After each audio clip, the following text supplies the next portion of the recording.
What's up, guys? I got a few things I wanted to show you.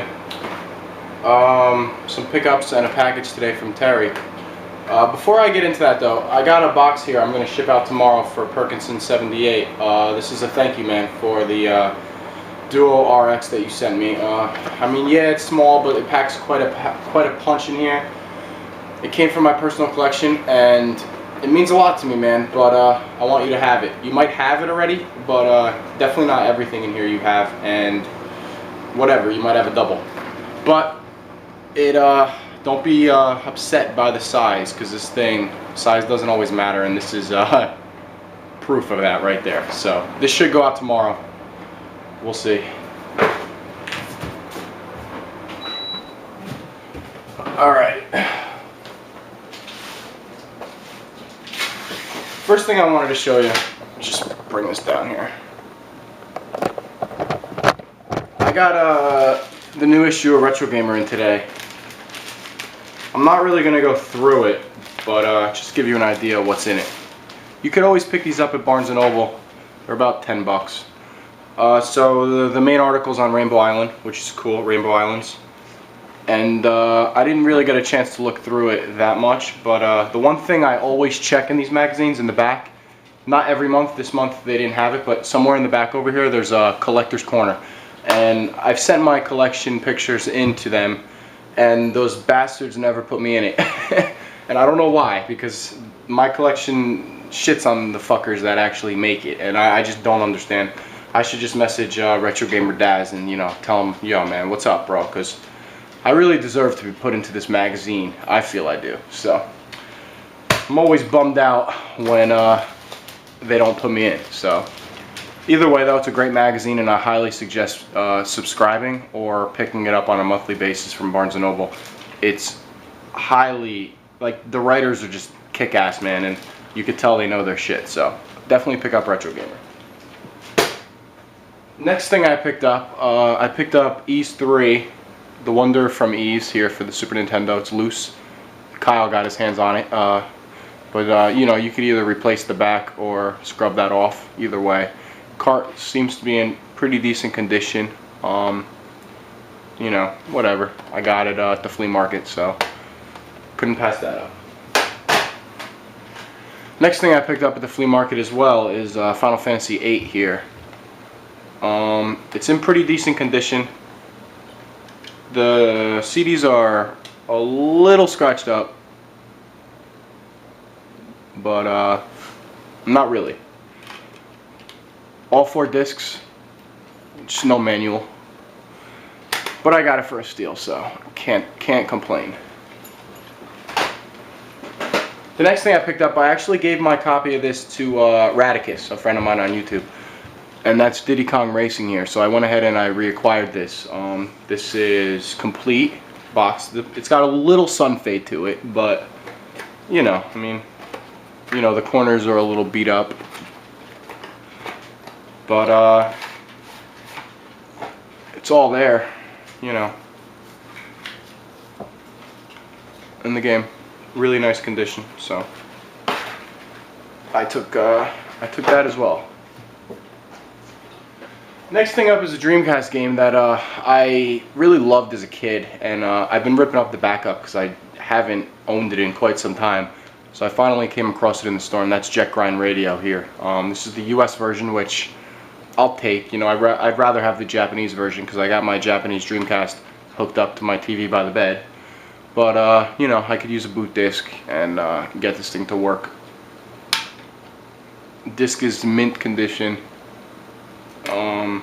Manual is really nice too.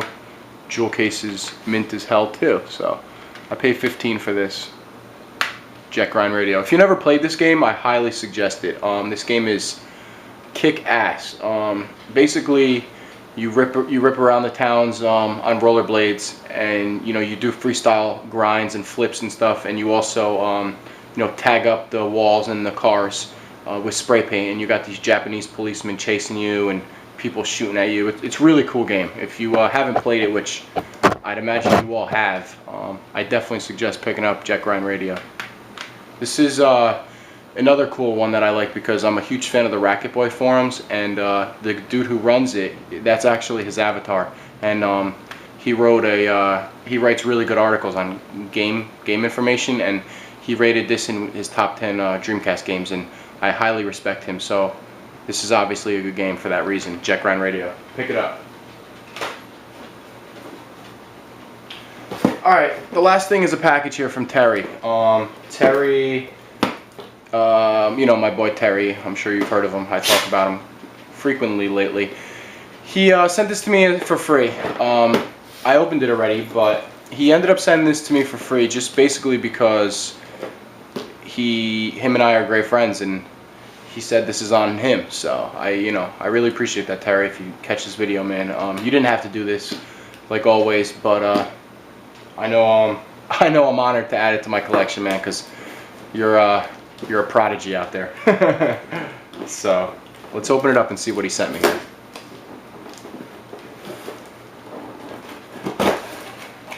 Alright, first thing he sent me is a 5-player PC Engine multi-tap. If you've seen my old videos, I actually got a three-player multi-tap, but I don't own a 5, and this is really cool. I mean, you know, you can get some 5-player action with this thing if you have 5 PC Engine controllers, which I happen to have, believe it or not. So this is really cool. I don't really have many friends that like the PC Engine, but this is something that, you know, those nights where we got some beers at the crib, they might want to play some multiplayer Bomberman or something similar. Really cool addition. Thanks, Terry. The next thing he sent me is the manual for the TurboGrafx CD that he sold me a few weeks back. He knew he had the manual, but he didn't know where. So I trust him, and even if he didn't send it to me, it's not a big deal to me. But he sent me the manual for the TurboGrafx CD here. You know, it's in nice condition. So thanks, Terry. You're the man. This camera's a little angled for some reason, but whatever. Alright, next thing he sent me is the Tanoku 2 for the PC Engine. I really don't know what this does entirely. I know it's a memory bank, but if anyone else knows what else it does, that'd be pretty cool. Basically, you pop the PC Engine or the Core Graphics 2 in here, and that's all she wrote. Supposedly it saves gameplay, memory, you know, you can save your backups, or he was trying to explain this to me about additional RAM or something, but I really don't know. So maybe you guys can enlighten me on what exactly this puppy does right here. Next thing he sent me is actually in this envelope here, so let's open it up.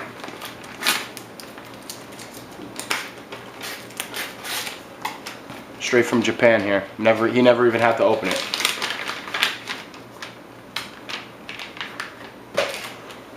Alright, there it is. What it is it's a Famicom Disk System you know, belt drive here. So he did sell me a Famicom Disk System, and he wasn't able to test it because he didn't have any games, and I have yet to get a Famicom Disk System game for me to test it myself.